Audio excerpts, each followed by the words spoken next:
কইছিলি? আমি আইছি বইলা, আর একটু দেরি হলে তো ঘরে আগুন জ্বলে যাইতো।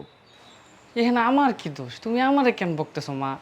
কি একটা মাইয়ার লগে আমারে বিয়া করাইছো, ওই রান্না বান্না কিচ্ছু পারে না, ওই উল্টা আমারে ফোন করে ডাইকা না রান্না করতে বলছে, এর লেগে তো আমি রান্না করে গেছিলাম। আই, তোরে কইছি রান্না করতে, তুই পারবি না আমারে কবি, আমি শিখাই দিমু।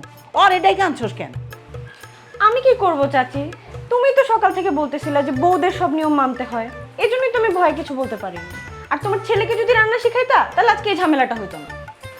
ও, আমি রান্না পারি না এখন এটা আমার দোষ? আর তুই যে এত বড় দামড়া একটা মাইয়া হইয়া রান্না পারস না, ওইটা কোনো দোষ না। সারাদিন তো খালি গ্রামে গঞ্জে টুই টুই করে ঘুরে বেড়াইছস, ফাজিল মাইয়া। এই তুই আমাকে ফাজিল বললি কেন?